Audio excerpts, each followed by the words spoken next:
What's going on? Welcome to the Deep End Podcast. It's your boy Jay White. I'm back with another episode. I'm here with a new guest that will share his own perspective on our topic today. Once again, this is the Deep End. So we are diving past them small talks and jumping into conversations that matter. Today's conversation is about entrepreneurship in today's society. Right? I got my man Nick here. A good brother of mine, you feel what I'm saying? Entrepreneur, he done did it all, and he is damn near the mayor of Baltimore. Well, so, that is nice. You know what I'm saying? That is nice. This is the guy, man. So welcome, brother. I appreciate you. Appreciate it. I appreciate you taking your time to be here. So what's going on, man? I know we had a good weekend. We have. Celebrating love. You know what I mean? Yes. I appreciate you taking me out of town last night. You know what I mean? Showing us some good eats, first of all. Well, great eats. I appreciate you enjoying that. That's one of my favorite restaurants. Yeah. Shout out to La Cachara for being able to host us in such a quick manner and take care of the entire family. They took care of everybody. Yeah, man. It's like, first of all, this is why I say he's the mayor, because we walk in there and it's literally no space for us. He calls somebody, and next thing you know, we got a table. I mean, it's like, shout out to my man Red, too. Oh, yeah. Red, cool. Red, cool. He's an incredible person, but also he knows his wines. Like he really gets down with the wine. Game. So is that like is that a spot? Like, what are they really known for? So there is Basque, so Spain, excuse me. They're really known for their food. Okay. And then the wine program is also just as good. Okay. See, I wasn't even drinking like that when I was there. Which is totally fine. I mean, red is red. That's your phone? Oh, it is. Sorry. It is. Yeah, you can check it out. Excuse me. This is live. This is unfiltered. It's unfiltered conversation. Hey, Mom, I'm in the middle of something right now. Can I call you back? I'm right now. On a podcast with Justin. Shout out to Mom, dude. She's probably like, excuse me. She's like, you ain't gonna be like that. But yeah, so let's jump into the conversation. Oh, yeah. Bro. Let's get it started, man. So you own your own shop? Yeah. Mount Royal Studios. Yeah. How did that start, man? If I want you to explain it for someone who's never been there. Right? Yeah, so like, you know what I mean? In one sentence, what would you tell somebody? So we are it's a gallery space / boutique that specializes in vintage antique home decor. So you're talking about from wall art, which is amazing paintings and amazing mirrors and whatever, to furniture, to small little pieces that you can put on your mantle, whatever you want to put whatever you want to do to decorate your space. Yeah. That's kind of what we specialize in. And it's funny because we really, like what I tell people is like, what we're really known for over the last little bit, and honestly, the community has chosen what we're known for. Is incredible glassware and barware. And incredible wall art. Yeah, I've seen the wall art. And so that's kind of what we've kind of like been known for, if you will, because they've chosen what to continue to buy. But yeah, so that's kind of what it is. We started this. This is me and my partner. So we started this a year and a half ago. It came out of, and as I was sharing with you earlier, it's like I worked for corporate for 10 plus years, 13 years in corporate America. And it came out of after being poached from one company to go to another, and working for that company for a couple years, and then that company going through layoffs. It was a moment where I go, well, we've been talking about starting something. So here's an opportunity to take all of the little bit of seed money, I say, but it's all a little bit of money that we got from that. So literally that was that moment right there where y'all decided like, all right, we're about to go all in. Yeah. We're about to do this together. 100%. Yeah. It was an opportunity. We have been collecting already, and that's something that we've been doing because we were outfitting the home. And then it was just like, what are we gonna do? Like, entrepreneurship is something that obviously it started for me way back when. And so it was like getting back to that. Getting back to being able to control your own destiny.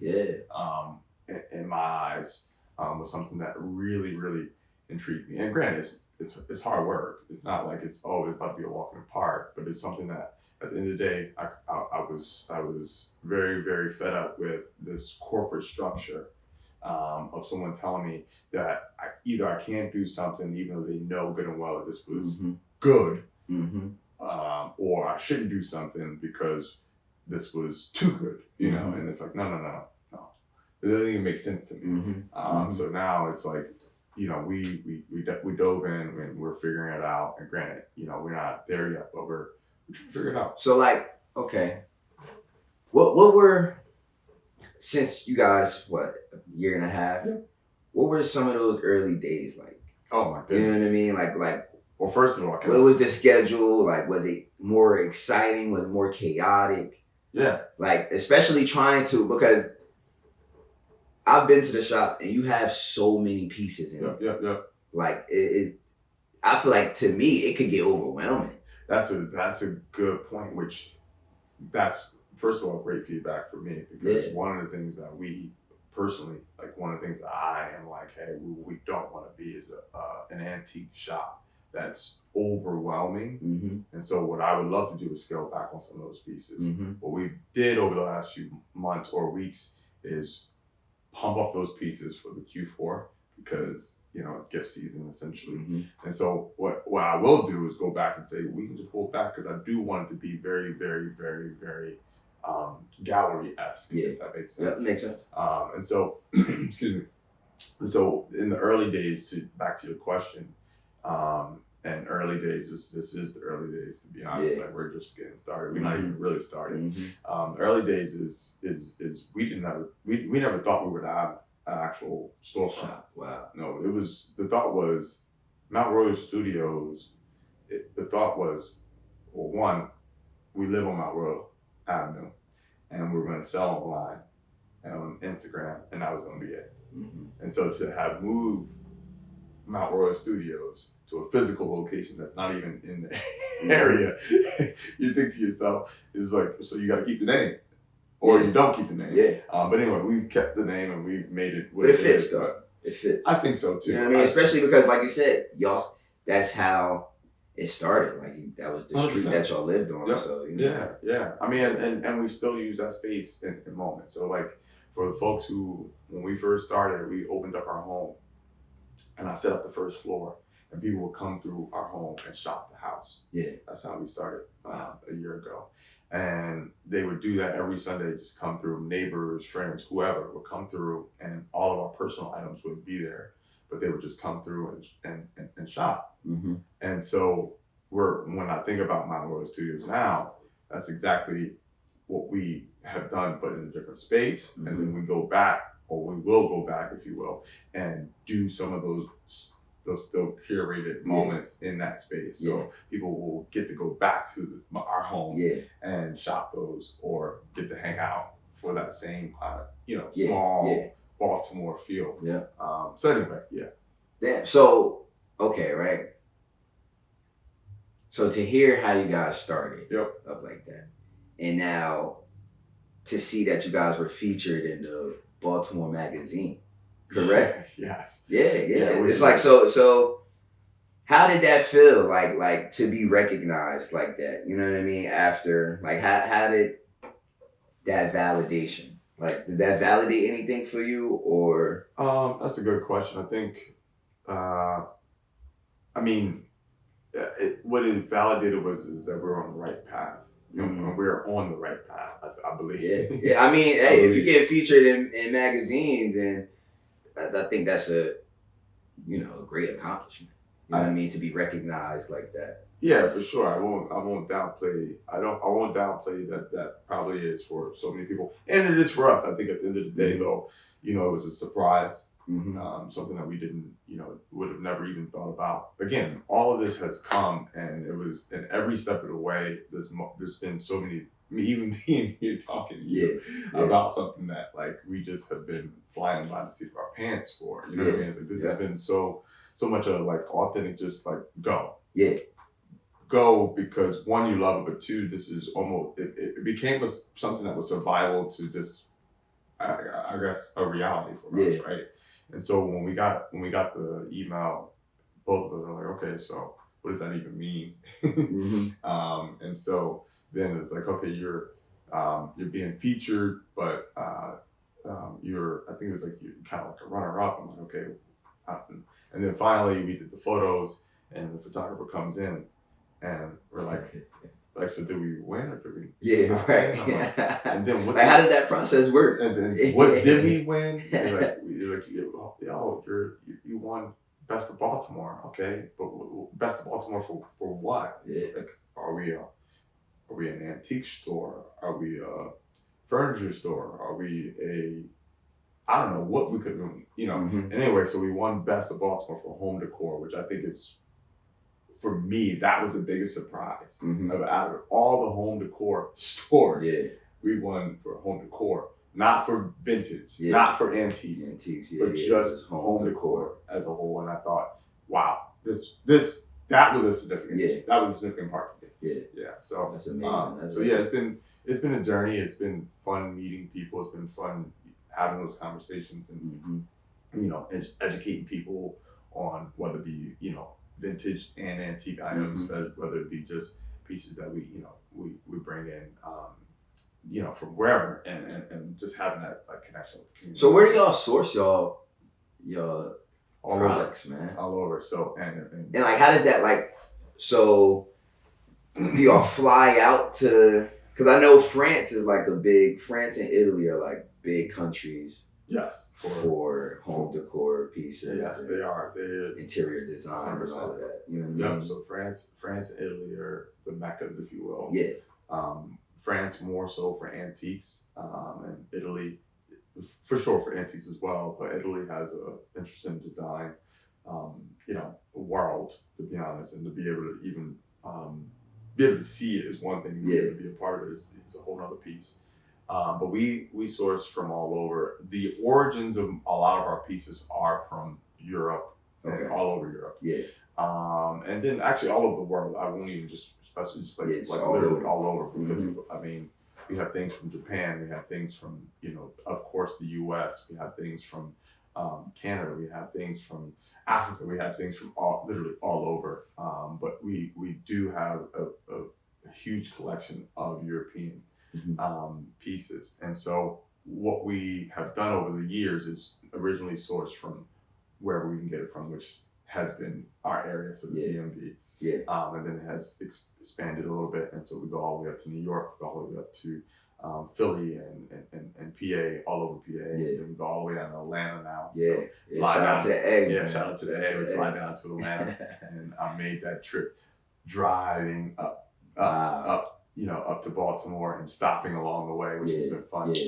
To all the amazing antique. Shout out to all the antique spaces all the way up and down the coast, by the way. See, I think I like, now that I'm getting older, I'm starting to, I don't want to say find the love, but I'm starting to get interested in like little antiques and especially artwork.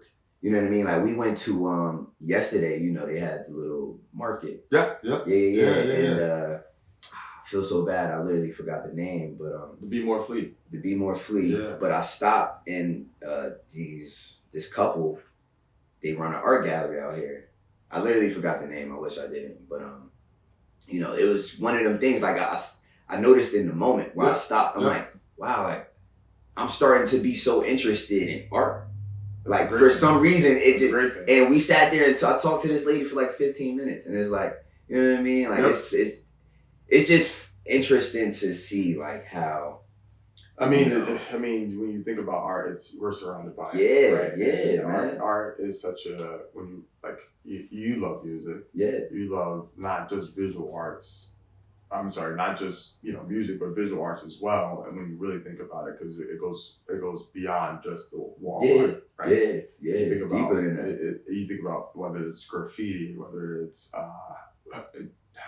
clothing.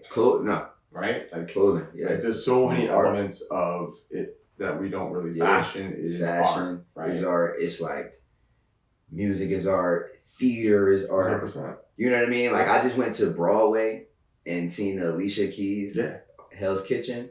First of all, amazing. Wow.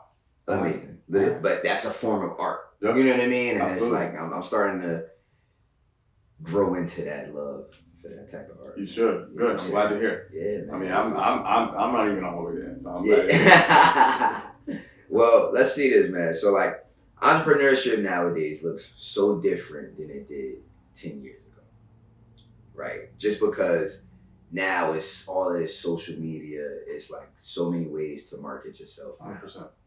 So how do you think interior design as an industry has evolved, especially within this social media area?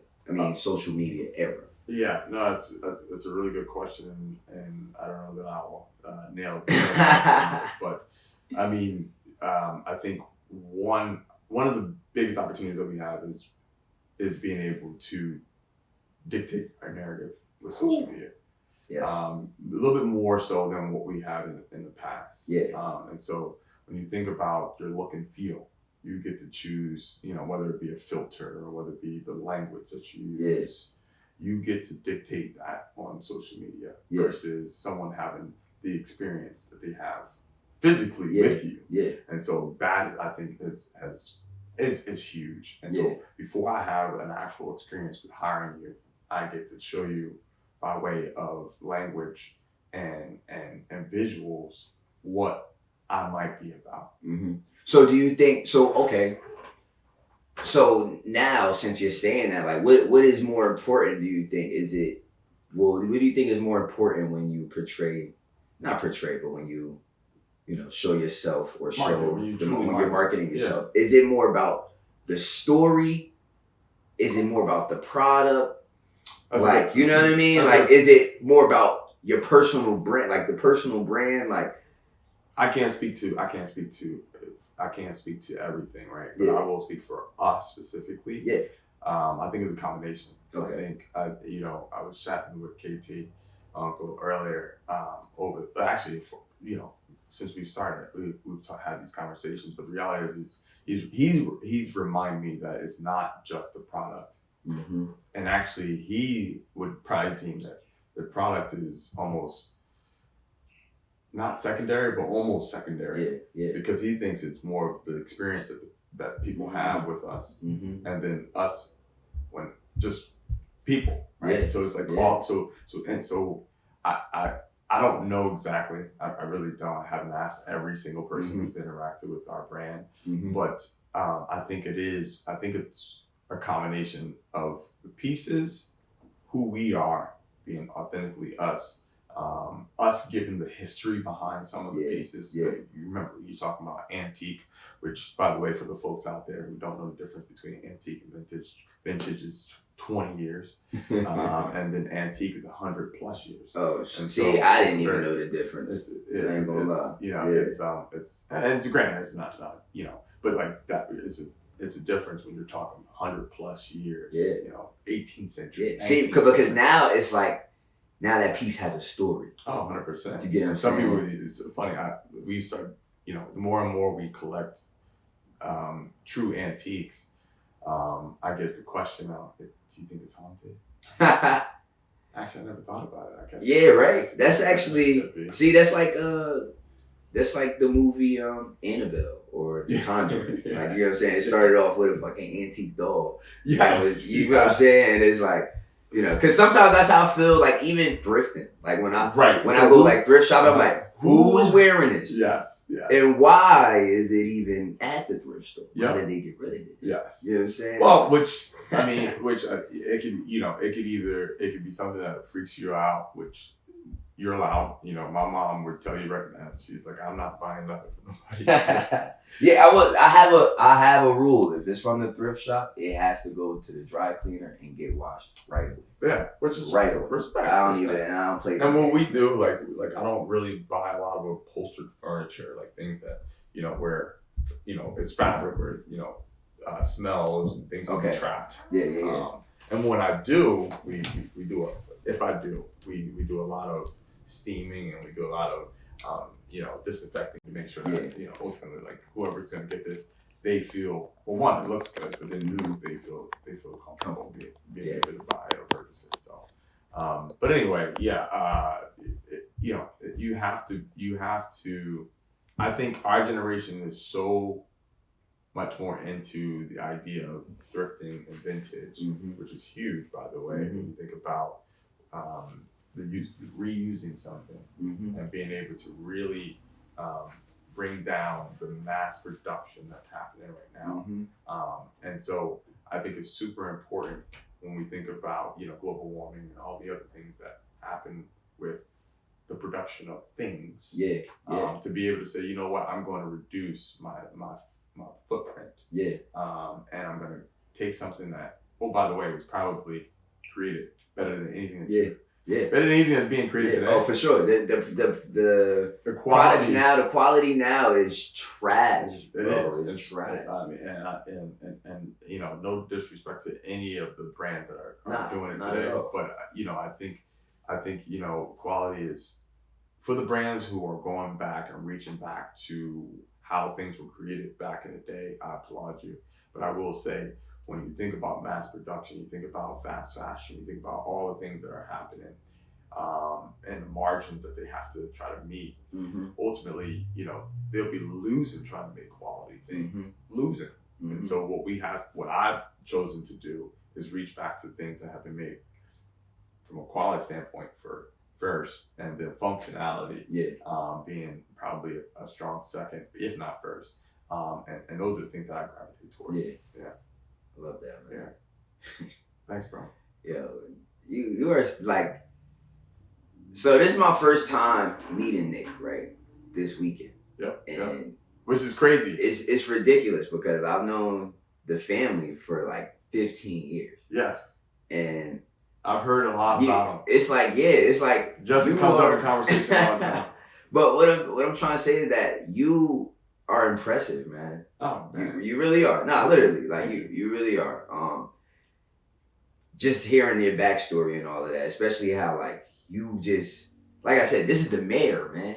You're the mayor, bro. And it's like the fact that you came here to Baltimore and just made it your own. And it's like, I want to ask this question for anyone who's watching this, and if they plan on making a big move, you know what I mean? Like what advice would you give to someone who's planning to make a big move to a different city? Yeah, to a different city, just to get adjusted to a new life, and you know what I'm saying? Yeah, I mean, I think we had a previous conversation, I think last night, where it's like, Nick, if you had to get up and move today, what would that look like, and how would you feel? And the reality is, one, I don't know, but I think the thing that I go back and gravitate towards that has, in my mind, allowed my reality to be my reality is one, finding my people. And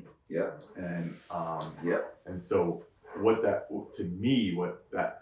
means is really beginning to understand yourself. And it takes time to do that. And so once you begin to understand yourself, then you can understand, what finding your people looks like. And once you find your people, then it's, How do you find your people though? Oh, you gotta be everywhere, right? Essentially. No, I don't know. I don't know that for everyone. To be honest, like, my personality is, one to go out, like we talked about, go out, and literally I would go out and have dinner, and and I'll have dinner, the wait staff, having a great conversation with the wait staff. And all of a sudden it's like, now I became friends with the entire restaurant. Right. And that showed last night, he's friends with everybody. but that would be me just literally going to eat and having a great conversation with them, and them being like, this dude is, he's chill, he's not, whatever. And asking real questions and getting to know people for who they are, and of course frequent there. And so for me, again, a person who might be a little bit more outgoing, it's gonna look so different than a person who's not. Who's not. And that's okay too. And it's like everybody's journey is different. It's totally different. So I don't know that I can say this was the recipe for going to a whole new city. It's not. But I do think, again, understanding who you are, and once you begin to understand who you are, and I'm still on that journey. I mean, I've been on that journey for probably 20 years. Yeah. I feel like as a human being, we're gonna be on that journey for life. Oh yeah. Like I feel like we're always gonna rediscover a new version of ourselves. But if you're not, if you don't, then that means you're not right. growing. You're not. Yeah, I was gonna say you're not progressing. And so to your point, yes, that's very true. Yeah. Like you can't be progressing if you're not. If you're not reinventing or relearning or getting acclimated to your new reality, whatever your new reality might be. And so, my advice would be begin to take the time for self, and in that you will connect with people, and you'll find your people. And when you find your people, that doesn't mean that we talked about this before. It's like I began to find my people and realize I had at the time I have about 9 different types of people that I gravitate towards. But then over that time I realized no, I don't. I got 3 different types of people. I thought I could connect, and I was connecting with all these people, and it was great. And then I realized, whoa. These people are great in so many ways, and these types of people are great in so many ways, but these aren't my people. And so really, really figuring out you enough to be able to then say, what are my people? Who are my people? And those connections happen, and those people, it's gonna happen organically. It's gonna happen organically. Yeah. Okay, so let's get back to the business aspect or entrepreneurship, right? And it's like, what do you think is the biggest misconception that people don't understand when starting a business, right? Because everybody wants to do something. Yep. Some people just don't know where to start, how to keep it going. You know what I mean? What is the biggest misconception you think? Ooh, that's a good question. I mean, I think so many people probably get stumped on having some significant amount of money. Yeah. I mean, money plays a part, though. It does. But I think depending on the industry, your levels, your barriers to entry might be lower, and so and that's when I say that, I mean whatever it may take to enter that industry may take resources, and then resources may equate to money at some point, right? Or cash. And so those entries, depending on what industry, could be a lot lower than others. Okay.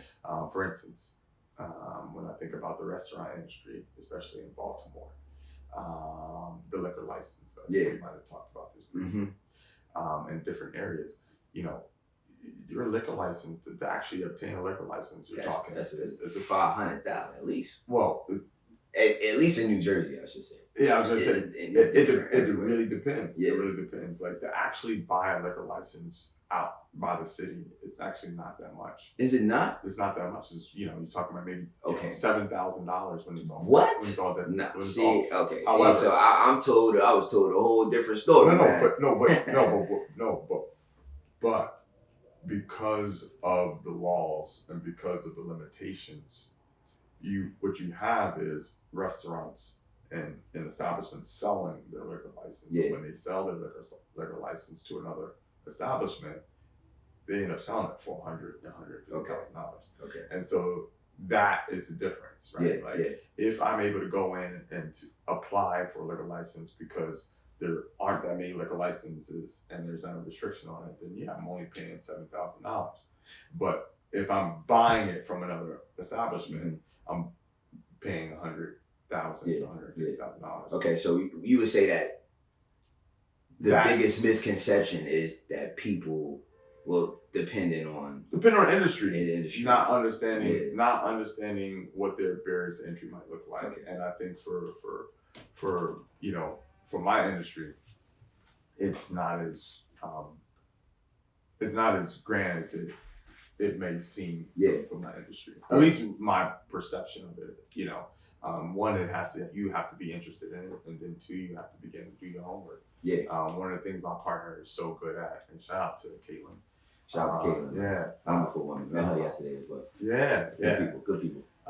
Is, you know, art history major and dives in. Like, you know, I might find out, okay, this piece is from this time period. Okay, you know, it was made here or there. I might get those little nuggets. She's going so much further. Yeah. And who's the designer? And how did they get started? And trying to begin to really dissect way beyond, which, you know, not that I don't have interest in it, and I do, but she goes so much further, and then she's like, no, but did you know that I remember we had a painting, and it's probably interesting subject right now, but we had a painting, that just got sold 2 days ago, and it was painted by the illustrator for Corduroy, you know, Corduroy book.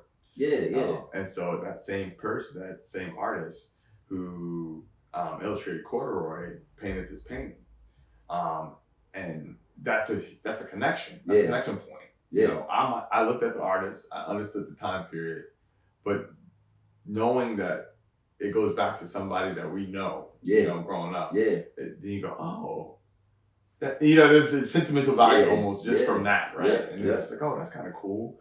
So anyway, so really diving into the history is super important, I think. And sometimes when you're trying to enter this space, it's not about the cash. It's more so about really understanding the pieces that really allow you to enter a space. And history is one for us. Really understand that. Wow, so she was an art and history major? Yeah, she's an art history major, yeah. Wow. Yeah, at Georgetown University right here in DC. Sometimes I like be hating on people that can dive into history, right? Because it's like I be wanting to know, but then I don't have like my curiosity stops, man. You know what I'm saying? Because I feel like with history you could dive in so deep. Oh, and it's like 100%. There's a balance. Yeah, it's a balance. You know what I mean? It's like damn, like I be wanting to know more. But then I'm like, it's a huge balance. Like you could easily be going down a rabbit hole. Yeah. And then at some point you gotta be like, all right. Yeah, I got too much information. Actually, matter of fact, I actually didn't want to know that. No. So I think it's a balance, and I think that balance, striking that balance is important, especially in my industry. Yeah. You know, one of to going back to the whole question of somebody asking me, is it haunted? Yeah. Right? It's like, you know, you can go down that history so much that it might be. You might find out something that you ain't want to know. Exactly. And so that's where it goes. And that's where it goes. Like it could actually be the history could be daunting for some. But I also think it's important to understand a level of it. And so trying to figure out that balance. Okay. Is cool. So let's get a little bit more personal right now. Yeah. What do you think this journey of being an entrepreneur in this space, what has that taught you about? What has that taught you about yourself that you didn't expect? Ooh, that's a great question. Yeah. I think one of the elements that I've had to realize. Listen, don't be politically correct now. I'm saying, say it, man, say it. It's right. It's like you have to be okay with not doing things that you have, you know, been used to doing or even want to do. Yeah. Okay. Right. So it's like, you know, it's like, oh, like today I actually don't really care to talk to somebody. Yeah. But no, I don't have to. That's not the job that I have. Yeah. Right? You have to talk. That's crazy for you to say that. Yeah. I feel like you always want to talk to somebody. You just give me that vibe. No, absolutely not. So you come into my shop and at the end of the day, I don't want to talk. That don't work. Yeah. You know what I mean? Yeah. That's not the experience that I want you to come. That's not the experience that I want you to have. Yeah. And so I have to, at some point, say, forget how I feel right now and engage as if that feeling doesn't exist. And so push past it and make that connection, whether it be, again, whether it becomes your best friend or not. That's not the point. Is for me and for us specifically, it's just like making sure we engage and be consistent with trying to give that same level of the experience that we want to provide that consistently over and over to every customer, everybody who walks in that every shop. customer. I like that is what I dream to have. I don't want you to come into our shop and not get that same experience that is, the one that we want to provide. When I think about some of the best retailers that we've experienced traveling the world, it's like that's one of the things that's one of the elements that stand out. And make them so much more of a better retailer. And that's what anything. It's all about the experience. You know what I mean? So now, right? So you're doing this with your girl. Yep. So, so it's like, so many people. I know that's a challenge in itself, and it's like, how do y'all separate? You know what I mean? So this is like a 2-part question, right? It's like, one, how did it strengthen your relationship? Ooh. But 2, how do y'all also keep the personal separated from the business? You know what I mean? How does that work? Because like, a lot of guys be like, oh, don't ever go into business with your girl. It's hard. It's gonna be hard. You're always gonna be. But it's like that's not the case for everybody. It's not the case for everybody. You know what I mean? So and so far it's working out just fine.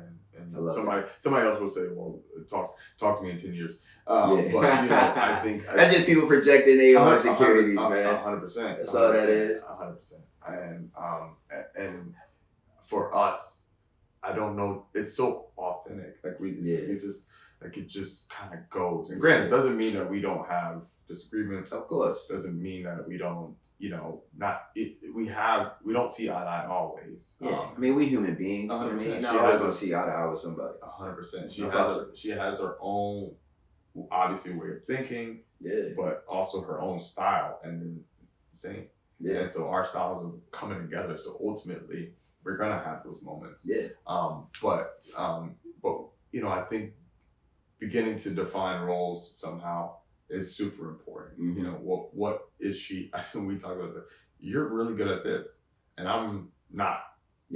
That's what you. If you don't mind doing it, that's your thing. And then what am I good at? And trying to lean into those things. And then doesn't mean that we don't touch or try to go across to also strengthen our weaknesses, because that's the other thing. It's like maybe I'm not that good at it, but doesn't mean I don't have interest in it. So how do I strengthen that, right? So anyway, so I think with our situation, it's really, it starts with the friendship. It started with the friendship. Her and I were friends for 8-9 years before we even started dating. And so it started with a friendship, and it continues from that same mindset of being kind and trying to ultimately push things forward. But we're kind people, and trying to keep so what okay, right? So what disagreement have y'all had when y'all wasn't seeing eye to eye for the business, but it actually led to something good? It's funny. Like for example, like would it be like, all right, we see this painting right here. You don't like the painting. I love the painting, right? But we get the painting anyway, and it actually is the highest. So that has happened. That has happened. Okay, Oh no, that has I believe happened. it. So whether it be her purchasing it or whether it be me purchasing it, and when I say purchasing, it's not from it's from, like, she will say, this is what we need to do. She'll get it, and I'm like, oh, okay. That's what you one. That's what you got, and then two, that's what you paid for it. So now we got to turn around and try to sell it. You know what I mean? Yeah. So that happens, and not for nothing. I mean, it has. She's something I thought would not moved. Moved at the price that it should have. Yeah. And I'm like, wow. And she saw that, and vice versa. Mm-hmm. But I think one of the funny moments recently. So I have a home on over in Northeast, and we're redoing the house, mm-hmm. and I'm looking at Airbnb. Mm-hmm. Excuse me. And so right now we're doing outfitting it with Mount Royal Studios, but to another level. Yeah. Make it a very luxurious Airbnb. Yeah. Okay. I gotta check that out when I come back. Yeah. And so right now paint color is huge. Trying to figure out the paint color. Yeah. And so so with Mount Royal Studios, when we moved into that space, paint was a huge piece. Like, what are we gonna paint these walls? Yeah. And initially it was this thought of, well, first of all, our home where we started, the walls that we showcase so much are white walls. Yeah. Really, really crisp white walls. And so my thought was, do we just paint the place white?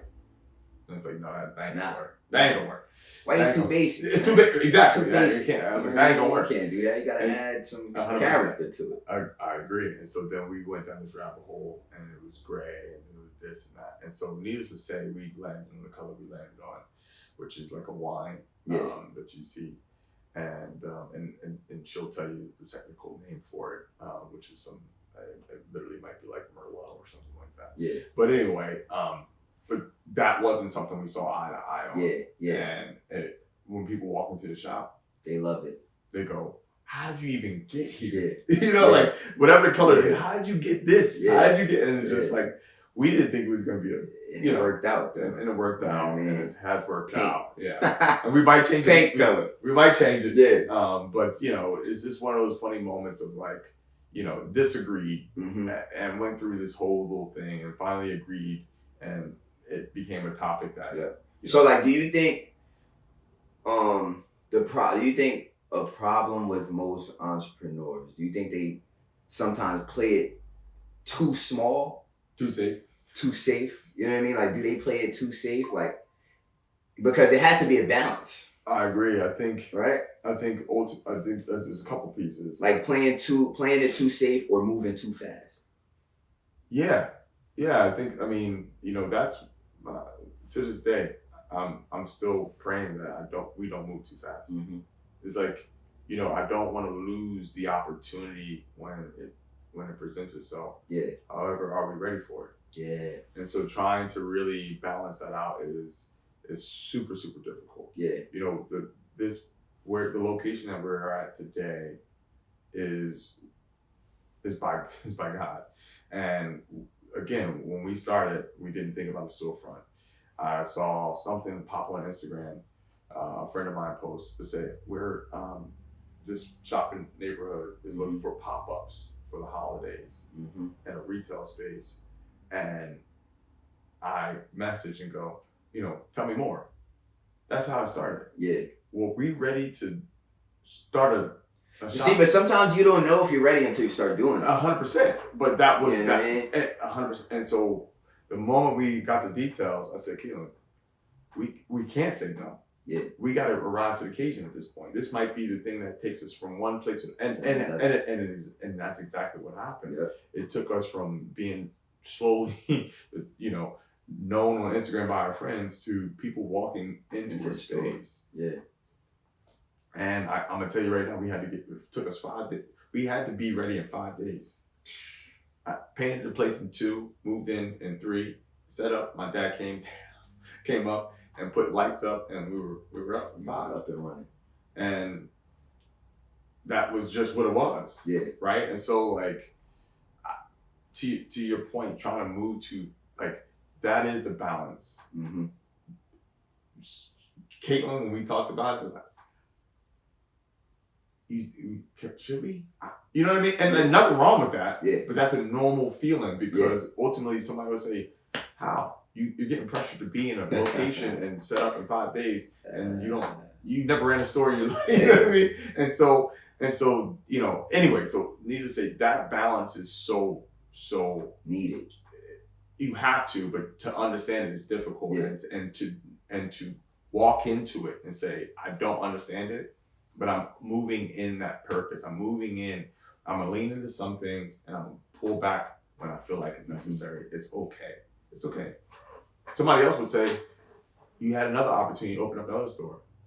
Yeah, but we weren't ready, and we didn't. And like I said, now the location you at now is probably better than what you would have done. Probably. You know what I'm saying? Probably.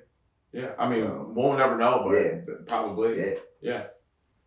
Okay. So I think that balance is super important to your point. I think moving too fast. Well, here's what I will say. You won't know unless you try it too. Yeah. And so you try it, and if you move too fast, you just pivot. Yeah. Pivot. That's all it is.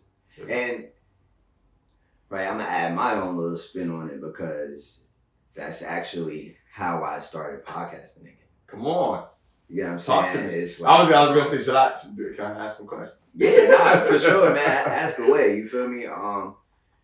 For a while, man, this is like something I always wanted to do, but I never really set a time to do it. Yeah. You know what I'm saying? And now, like, I'm in a space, like a mental space now, where it's like, man, fuck it. Yeah.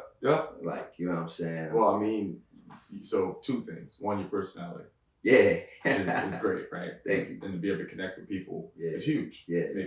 Make them feel comfortable to be able to have a conversation authentically, right? That's a huge piece. And so keep leaning into it. Yeah, appreciate it. Yeah, that's just you. And so I think I hope it's gonna go somewhere. Oh no, it is. Forget hope. It's going. Yeah, it's going. It's going. Look, we're here in the studio. You know what I'm saying? I got lights on me now. Yeah. Listen, we in Baltimore at that. You know what I'm saying? Like at this point, I'm about to take it international, man. Yeah, you know what I'm saying? I'm traveling. Shanghai, we on our way, y'all. I'm saying, Shanghai. I was about to say Bangkok, but never. I don't think I want to go there. I don't think that's one of the places I want to. You can go there. It's okay. You just got to be here when you get there. No, there's too much activity out there, man. I seen Hangover. You feel me? I done seen the Hangover, bro. Oh my gosh. But yeah, man. So like okay, so like I said, we in Baltimore, and Baltimore has so much culture. It does. And it's like, how does that influence the store that you run? Ooh, that's a good question. I think it's influenced me. When the arts, all of the arts. Yeah. Some of my best friends and really good friends here in Baltimore are artists, and different genres, and so to have a shop that, and again, a gallery in so many ways is like where art is the medium. Yeah. When we have events, it's not just the visual arts that you see, but then it's music. How the DJ comes in, it's food. So we talk about true, chefs bringing in their, so like the arts here are, and maybe I'm a little dated, but I think the city doesn't get they don't get the credit it deserves. Yeah. Like if you go to sit down at a restaurant here versus some of the other cities, which granted, don't mean that they're not trying, but the programs here and the people who put it together. I will say, I had no idea how nice Baltimore actually was. Well, I had no idea. I mean, it gets. It got its parts, just like every city.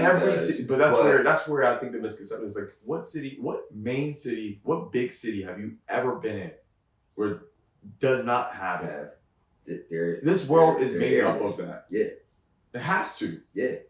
So it gets that for whatever. It has to be a political thing that I don't understand. Yeah, it has to be. But the reality is that when you come here and you have a good experience, that's all that matters to me. you had that great experience. I love it, man. I actually like it out here. Like I said, I actually like it. I actually like it. That. I gave it a shot, and it's been cool so far. I can't deny that. You know what I'm saying? Don't go over west or east. No, I'm just kidding. No, for real though. Like people still that's the places that get so much bad raps. Yeah. And even in some of that, which granted, again, there are pockets. Yeah. There are so many gyms. So many gyms here. And like I said, I think now that I'm starting to enjoy actually looking at art and culture, it's like I like it out here for sure, man. Well, we gonna dip you in all the way. I'm gonna spin the block. Your cousin's here, right? Come back. My cousin here. You know what I'm saying? I got another cousin here, so you know it. And to me, it's only like it took me like 2 hours, 45 minutes. Oh yeah, it's a breeze. You know it's a breeze. Yeah, it's a breeze. Okay, so this is my end of the segment. Something I like to do. Right? I ask 5 questions. You about to make me scared? Nah, not at all, man. Not at all. It's easy. You know what I'm saying? 1 to 2 sentences. Right? Easy questions, man. What is your dream project? If money, logistics didn't matter, what space, let me get to the question right? What space would you design and who would you collab with? Ooh. So I've always dreamed of some sort of bar, loungy space. Yeah. So a combination of what the store is and a bar, but then also, if you needed to, maybe even a hotel. Yeah. So I don't know what that even is. So like this whole thing that I probably will create at some point. Yeah. Where you can, See, I love what you just said. What's that? That you will create at some point. I mean, I right? hope to. I do. I hope to too, man. Yeah. So like, bring your vision to life. Yeah. I mean, when you think about it, these cities, in so many cities, it probably exists. Yeah. In some way, right? You go to a really cool boutique hotel. Yeah. It's small. It's only 12 rooms. Yeah. And then there's also a shop. And oh, by the way, there's a speakeasy at the bottom. Mm-hmm. That's exactly what I'm talking about, right? Like, so I hope to be able to do that at some point. Okay. And from a collaboration standpoint, there's so many artists. There's so many artists. Devin Allen being one of them. Chris Warren being another one. Marcus Cheatham being another one. Yeah. It's Aaron so funny. Jones. I don't know any of these. Yeah, you don't. Aaron Jones being another one. There's so many. There's so many artists that I think that I would love to collaborate. My brother being another one. Yeah. I would love to act and we talked about this yesterday, me and him, and it's like, y'all family is so creative. They are. It's so creative. Like, they're, you know what I mean? Y'all all have y'all style, and it's like, that's true. Yeah, you get what I'm saying? Like, y'all a very creative family. Bro. Thank you. It's funny. It's like out of all of the people who are creative, I'm probably the least creative of all. They are all very, very creative. And visually, like they are artists. Yeah. In their own space. And so maybe y'all could collab on some shit. That would be phenomenal. Yeah, man. Just listen, if you need a angel investor, I'll sprinkle something in there. Angel investor, and also you come in. You got to come in with your own thoughts, bro. For sure. Hey, listen, I got a lot of thoughts to share, man. Okay, so when you're brainstorming, what do you prefer? Coffee, wine, or cocktails? When I'm brainstorming, wine. Wine. Yeah. Okay, I like that. Now, what is your guilty pleasure purchase after a big business win? So like, let's say you sell, one of your pieces for a great price. What is a guilty pleasure that you would purchase? Dinner. Yeah. Good food. I love that. Good food is amazing, man. Yeah. Like I said, the spot we was at last night was 10 out of 10. I'm glad you love it. The shrimp, the steak. I don't want to say. I don't want to say it on camera. I don't want to say it on camera. Oh, but it's one of my favorite restaurants. Okay. One of my favorite restaurants. Got it, bro. Got it. What's one thing in your workspace that you can't live without? Ooh. That's a really good question. Yeah. I got him, man. Listen, I got you stumped, bro. Because I feel like there's so many things that I need, but I don't probably need it. First thing that came to mind authentically was like, we gotta have a phone charger. No, that, you know what? That is like one of the things I wouldn't even thought of. That's a fact. It's so weird. Like you need a phone charger. Look, for sure. But I'm so psychopath. I'm like, if we don't have phone chargers readily accessible, it makes me upset because it's just a small piece that's just like could. But it's so important. It could change your whole day. Look, you walk around with a dead phone and. I can't research some of the things I need to research. I can't photograph some of the things I need to photograph. I can't post when I need to post and engage with my clientele. I can't do a lot of things without it, unfortunately. Okay, last question, right? Because I know you got a wedding to go to. You know what I'm saying? I know you got a wedding to go to. Hence the turtleneck. I know, right? Okay, so if your younger self could see your studio today, what would you say? Well, one, Nick, you would have probably never dreamt anything like it. Yeah. My first business was a landscaping company. Wow. So you just been a hustler. You've been a hustler, man. I get it. As my dad was saying. You built for it. Cause like, so one of my things is like, you could learn entrepreneurship. 100%. Or learn how to be an entrepreneur. You can learn how to run your business. Yep. But if you ain't got that hustle and drive, right? Because it take a different hustle. It takes a different grind.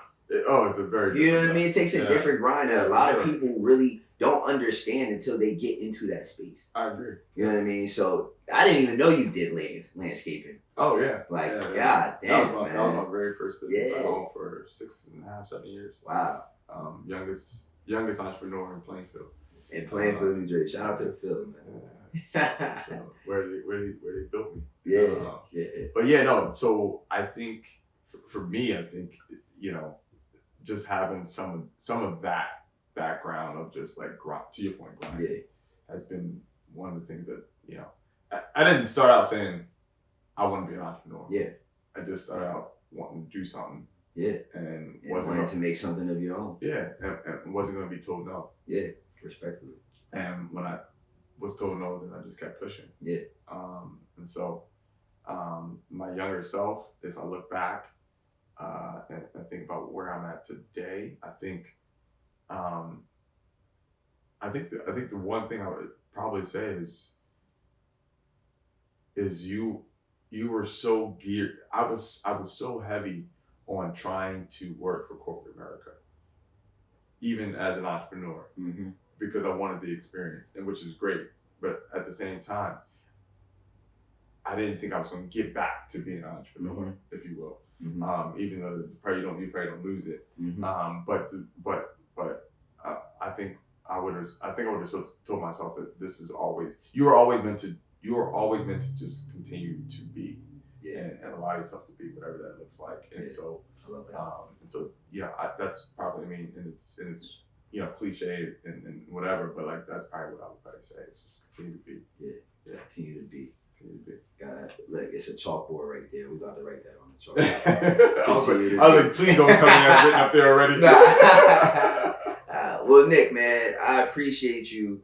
Like I said, man, I appreciate you allowing me to, come into your space, man. Yeah, and absolutely. This has been fun. Yeah, I'm enjoying this. I didn't know what to expect, and you killed it. Oh man! And better yet, you allowed me to act a fool. yeah. I mean, listen, that's what I think that's one thing that I enjoy about my personality is like I always want people to just be your authentic self around me, bro. Yeah. Like, you feel what I'm saying? Because I'm gonna be myself regardless. You are. You get me. And the best part about it is how it's hard not to like. So appreciate you, bro. Appreciate you. Well, you want to shout out your Instagram or you know? Sure. Hey, listen, follow us. We actually post quite frequently and try to keep all of our product that I'm sure you're gonna like something. I don't care what it is, whether it be an ashtray, whether it be a very old piece of furniture, whatever it is. But it's Mount Royal Studios and _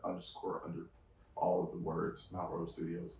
You can check us out on Instagram. You can follow us. Check out the store too. Yeah, so come down to Baltimore. Check out the store. Arby's, South Exeter Street, 644, across from Choose Sushi and Taco Fiesta. Yeah.